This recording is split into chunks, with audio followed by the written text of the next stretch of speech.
네, 선거가 일주일 앞으로 다가오면서 각종 여론조사 결과들이 매일같이 쏟아지고 있습니다. 하지만 여론조사마다 차이가 커도 너무 커서 유권자들을 오히려 혼란스럽게 한다, 이런 얘기가 나오고 있습니다. 네, 널뛰기 여론조사 논란을 비롯한 총선 이슈들 짚어보겠습니다. 최창렬 용인대 교수, 서성교 바른정책연구원장과 함께합니다. 안녕하십니까? 네, 안녕하십니까? 네, 안녕하세요. 자, 오늘 먼저 말씀을 나눌 키워드부터 먼저 보시겠습니다. 네, 자, 첫 번째 키워드입니다. 자, 총선거 핫 이슈, 널뛰기 여론조사. 여론조사마다 이 결과가 서로 이게 크게 달라가지고 오히려 유권자들이 선택을 하는데 더 혼란스럽다, 이런 얘기가 나오고 있는데요. 네. 자, 여론조사 결과 내용을 좀 한번 살펴보고 얘기를 시작해 볼까요? 네, 자, 최근 발표된 여론조사 결과들 한번 비교를 해보도록 하겠습니다. 자, 이번 여론조사 결과는 국민일보와 CBS가 조사한 건데요. 전북 서울 노원병부터 보도록 하겠습니다. 자, 안철수 후보가 33.9%로 이준석 후보, 새누리당 이준석 후보보다 앞서 있는 것으로 아주 근소한 차이로 앞서고 있는 것으로 돼 있죠. 네. 자, 네.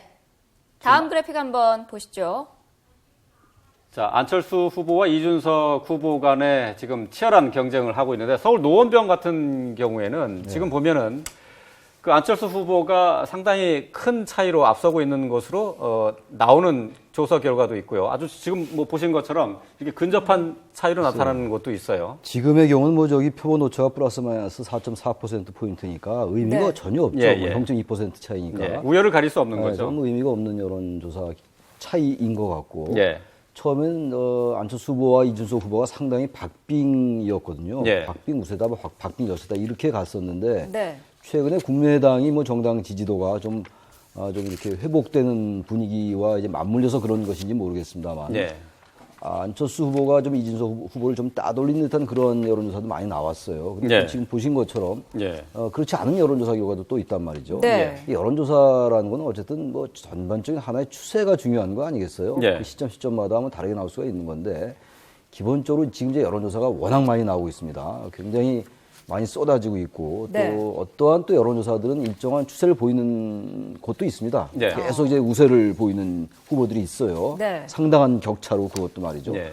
그런 부분들이야 어느 정도 이제 승패를 가늠할 수 있을 것 같은데 그렇지 않은 것들은 일단 응답률이 너무 떨어지고요. 네. 어떤 경우 이제 유선 전화로 하는 경우도 있고 또 유무선을 이제 혼합해서 하는 경우도 있고 네. 이런 여러 가지 방식의 차이 때문에 저런 문제가 발생하는 것 같고요. 네. 또 하나 문제는 어떤 이 문항의 문제도 좀 있는 것 같아요. 어떻게 설문을 하느냐, 이제 받는 사람들에게, 네. 유권자들에게 그러한 점도 있고 그래서 하는 기관마다, 하는 시기마다 이렇게 다른 게 아니라는 생각이 들고요. 단지 중요한 거는 이 여론조사라는 것이 결과가 다르게 나올 수 있습니다만 네. 표심을 왜곡시키면 안 된다라는 거죠. 네. 좀 예. 건전한 그런데 이게 네. 자고 나면 하루에도 하루 글쎄요. 사이로 이렇게 워낙 많이 나오니까 1, 2위가 바뀌는 경우는 조금 문제가 있는 거 아닌가 싶을 정도예요. 네, 아무래도 선거 때 되니까 시간이 촉박하게 되니까 네. 충분한 시간을 가지고 충분한 그 예산을 투입해가지고 예. 후보 지지도라든지 정당 지지도라든지 그 지역의 정책 이슈에 관해 가지고 네. 충분히 조사를 하면은 객관적인 조사가 일정 이루어질 수 있는데 네. 시간이 급하게 샘플 숫자도 적고 예. 그 다음에 단순 지지도만 묻는 경우가 많기 때문에 네. 아까 교수님께서 말씀하신 대로 예. 민심과 왜곡된 형태가 많이 일어나게 되고요. 또 후보들 입장에 봤을 때는 본인에게 유리한 그 여론조사가 나오면 그걸 또 활용해서 선거운동에 활용하게 되는 우리가 쉽게 말해서 그 밴드웨건 효과라는 게 있는데 앞서가는 그렇죠. 사람이 앞서간다고 자기가 주장하게 되면 나머지 사람들도 따라오게 되는 그런 또 악영향을 끼쳐서 유권자의 표심을 왜곡하게 되는 문제점들도 있습니다. 근데 또 네. 한편에서는 그 유권자들의 표심이 그만큼 많이 혼란한 양상을 보이고 있다. 그렇죠. 여론조사가 상당히 들쭉날쭉하다 하더라도요. 일정한 경향성은 보여줄 수가 있는 예. 거거든요. 네. 그만큼 이제 이번 선거의 특수성도 반영한 것 같아요. 이번 선거가 어느 때의 선거보다도 이 선거의 전반적인 흐름을 관통하는, 흐름을 형성하는 그런 이슈나 어떤 이슈 같은 것들이 없던 선거 아니겠어요? 아직 일주일 남았습니다만. 네. 그러다 보니까 유권자들이 굉장히 이제 혼란스러운 거죠. 이른바 네. 중도층의 유권자라고 할지 스윙 보터라고 얘기하는 부동층 유권자들의 그런 그 표심을 그대로 반영하는 면도 있긴 있는 것 같아요. 네. 그래서 네. 근데 어쨌든 이 여론조사는 좀 개선할 필요는 있을 것 같습니다. 네, 지금 여론조사 네. 편차를 가지고 네. 말씀을 드리고 있는데, 네. 자, 이 대표적인 지역을 다시 한번 좀 살펴보도록 하겠습니다. 네, 아까 자, 조금 전에 나갔던 그 화면은 잘못 노원병이었죠. 나갔다는 근데 부분 뭐 네, 다시 한번 정정을 거기는 해드리고요. 저희가 비교해 보려고 했던 지역은 아니었는데요. 네. 다시 이제 제대로 보겠습니다. 네, 전북, 자, 전주, 여론조사 병부터. 결과가 다른 지역 보도록 하겠습니다. 자, 전북, 전주, 병입니다. 자, 국민일보와 CBS가 조사했는데요. 여기에서는 정동영 국민의당 후보가 김성주 더민주당 후보를 10%포인트 차가량 크게 앞서고 있습니다. 네, 근데 MBC 조사에서는 거꾸로 나타났죠. 네. 자, 이런 식입니다. 자, 그럼 다른 지역도 한번 볼까요? 네, 부산 북구 강서갑인데, 강서갑입니다. 자, 여기에서도 지금 차이가 새누리당 크게 나타나고 박민식 있습니다. 후보 그리고 더민주의 전재수 후보가 엎치락뒤치락 하고 있습니다. 자, 이 조사 기관마다 이 내용이 이렇게 달라지는 건데요. 자, 다음 지역으로 가보겠습니다. 자, 서울 용산입니다. 네, 새누리당의 황춘자 후보가 더민주의 진영 후보에 뒤지는 것으로 YTN 조사에서는 그렇게 나타났는데, 자, 문화일보 조사에서는 거꾸로 나타났습니다. 황춘자 후보가 40%, 진영 후보가 30%. 지금 뭐 지지율 격차도 10%포인트 정도로 크게 나고 있고요. 네, 자, 이런 식의 조사가 나오기 때문에 유권자들이 더 혼란을 겪는 게 아닌가 이런 생각을 하게 되는데요. 뭐 앞서서 네. 말씀을 다 해주셨기 때문에 좀 더 그 여론조사를 정밀하게 할 필요가 있고 네. 또 그리고 그만큼 또 표심도 흔들리고 있다. 이렇게 봐야 되겠죠? 가장 큰 문제 중에 하나는 이렇게 조사 방식이 다 다릅니다. 네. 유선 전화를 몇 %로 하고 무선 전화, 휴대폰 번호를 몇 %로 하느냐, 이게 각각 그 조사 방식에 따라 가지고 편차가 굉장히 크게 나오고 있습니다. 네. 왜냐하면 주로 집 전화, 유선 전화를 사용하는 경우에는 50대, 60대의 응답률이 굉장히 높고요. 네, 그 다음에 휴대폰 무선 전화를 할 경우에는 골고루 네. 이게 표심이 반영이 되는데, 문제는 여론조사 회사에서 무선 전화 번호를 공식적으로 구할 수 없다는 게 문제가 있습니다. 네. 그래서 아까도 조사해 보면은 네. 유선 전화 80에 무선 전화 20 또는 그 유선 전화 90에 뭐 10% 무선 전화 이렇게 하기 때문에 그 어떤 조사 방식을 택하느냐에 따라 가지고 굉장히 편차가 있는 거고요. 아까 교수님께서 네. 말씀하신 대로 이런 조사 방식에 따라 차이도 있지만은 이번 선거의 특수성을 보면 그 야당이 분열되면서 전통적인 야권 지지표들이 아직도 방향을 못 잡고 있는 부동표가 네. 많고요. 또 네. 여권 지지 성향의 표들도 공천 파동으로 인해서 아직도 표심을 정하지 못하고 있는 그 숫자가 부동층이 많기 때문에 네. 아직까지도 정확한 표심이 여론조사에 안 나타나고 있다. 네. 이렇게 보여질 수 이번만 있습니다. 그런 게 아니고요. 2010년도 얘기입니다만 그때 이제 오세훈 후보와 한명수 후보가 서울시장 선거에서 겨뤘는데 네, 그때 오세훈 후보가 굉장히 차이가 많이 나타났어요. 굉장히 여론조사에서는 높게 좀 이겼어요. 차이가 있는 거로 돼 있었죠. 결국 오세훈 후보가 이기긴 이겼습니다만 네. 처음에 뭐 16% 이상 이렇게 네. 오세훈 후보가 이기는 걸로 나타나다가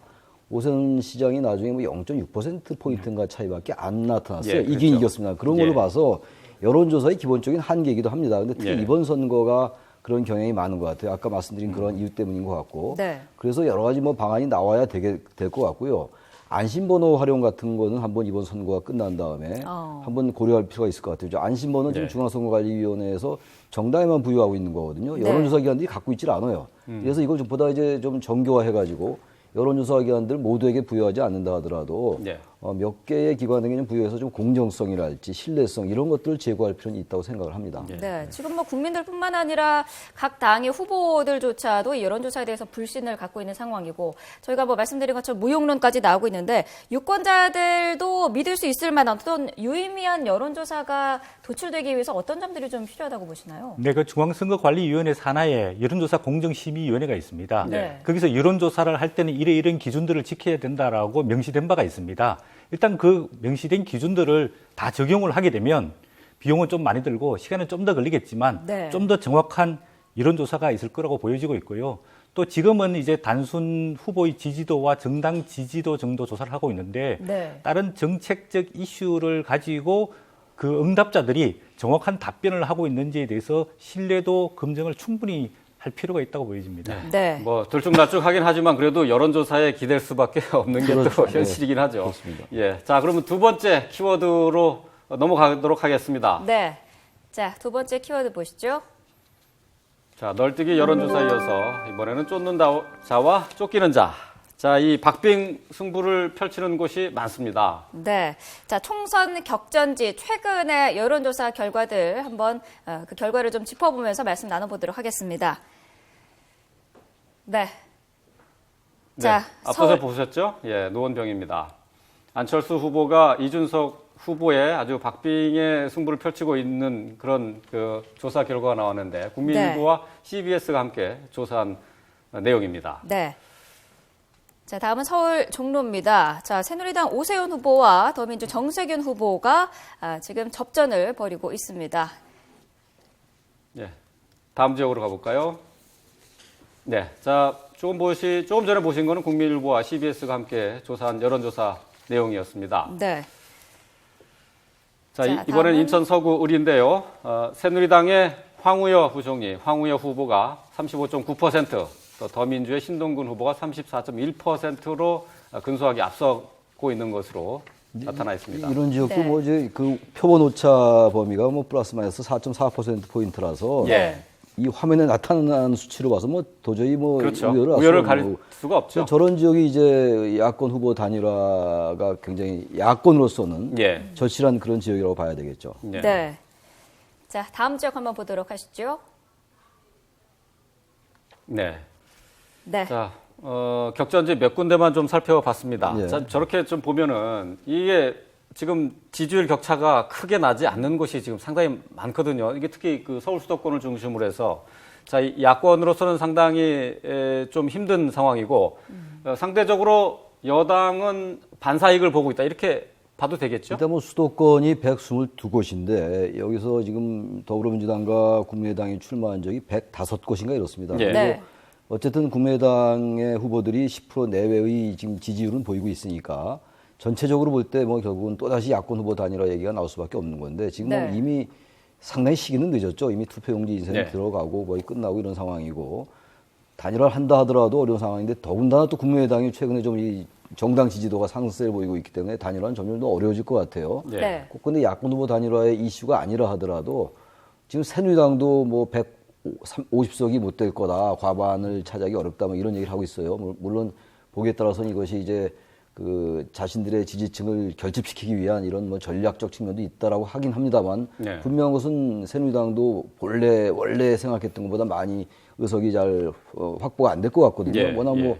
새누리당이 그 공천에 있어 여러 문제점이 드러났었고 김무성 대표가 스스로 이제 어제 그런 뭐 사과 얘기도 유세 때 하고 그러지 않았어요? 예. 공천에서 잘못했다고 이제 그런 점들이 반영되고 있는 건데 아무튼 이번 선거가 어느 선거 때도 그랬습니다만 특히 수도권에서는 막판 혼전이 계속될 것 같아요. 게다가 국민의당과 더불어민주당이 이게 역대 선거와는 달리 서로 야당이 서로를 공격하는 이런 모양새가 돼서 야당이 야당끼리 야당 교체하자고 하는 이런 상황이거든요. 네. 호남에서 물론 그것이 발진을 하긴 했습니다만 그렇기 네. 때문에 마지막까지 여론조사 결과 가지고만은 알기가 어려운 선거다. 의외에 정말 네. 우리가 여러 가지 시나리오를 많이들 얘기합니다만 그런 시나리오를 뛰어넘는 결과가 나올 가능성도 있을 것 같기도 합니다. 네. 네. 아까 그 노원병 종로구 살펴보셨는데요. 이 초반에는 격차가 많이 나다가 또 격차가 좀 좁혀졌다가 또 격차가 나고. 다시 벌어지는 예. 아직 교수님께서 말씀하신 대로 수도권은 혼전세를 보이고 있다고 보여지고 있고요. 예. 그다음에 아까 인천의 그 황우여 의원 그 지역구를 봤는데요. 거기는 원래 황우여 지역구 특성이 좀 있습니다. 황우여 의원은 옆에 연수구에서 국회의원을 하다가 서구월로 지역구를 옮겼습니다. 옮겼죠. 예. 그리고 이제 서구월이 또 전통적으로 야권 지지 기반이 강한 곳입니다. 네. 그렇기 때문에 본인이 좀 고전을 하고 있는 것을 일단 보여주고 있습니다. 네. 네. 자, 접전 지역 여론조사 결과들 짚어보고 있습니다. 자, 또 다른 접전 지역 여론조사 결과 한번 보도록 하시죠. 네. 자, 대구 동구 갑입니다. 새누리당 정종섭 후보 그리고 무소속 유성걸 후보가 지금 초접전을 벌이고 있습니다. 0.1%포인트 차로 지금 조사가 됐습니다. 네. 자, 경남 창원 성산입니다. 강기훈 후보와 정의당의 노회찬 후보가 지금 접전을 벌이고 있습니다. 지금으로서는 정의당 노회찬 후보가 앞서고 있는 모양새죠. 자, 경남 밀양, 의령, 함안, 창녕입니다. 새누리당 엄용수 후보, 무소속 조혜진 후보와 지금 접전의 모습을 보이고 있습니다. 자, 앞서 보신 여론조사는 KBS와 연합뉴스가 코리아 리서치 센터에 의뢰해서 조사를 했습니다. 네, 지금 대구 경북 지역 네. 그리고 또 경남 지역 그쪽에 그 여론조사 내용을 살펴봤는데요. 여기도 역시 격전을 벌이고 있는 곳이죠. 이 지역은 단순히 수도권에서의 격전과는 뭐 정치적 성격 자체가 다른 거죠. 의미 네. 자체가 다른 거죠. 지금 정종섭 후보와 유성굴 후보는 뭐 다 아시겠습니다만 정종섭 후보는 대표적인 후보. 진박, 예. 네. 그 유성굴 후보는 이제 컷오프 당했던 후보란 말이죠. 그러니까 이 지역에서 지금 처음엔 유성굴 후보가 좀 생각보다 굉장히 앞서 나가는 것 같았는데 이제 선거가 종반으로 접어들수록 정종섭 후보가 이제 나름 추격한 이제 모양새입니다. 네.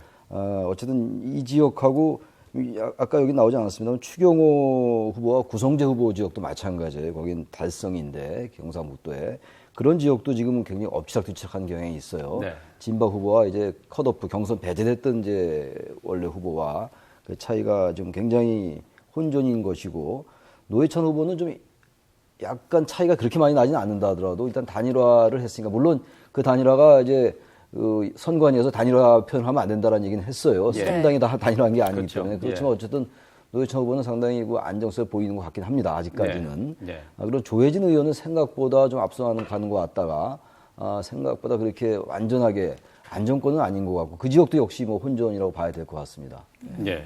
네.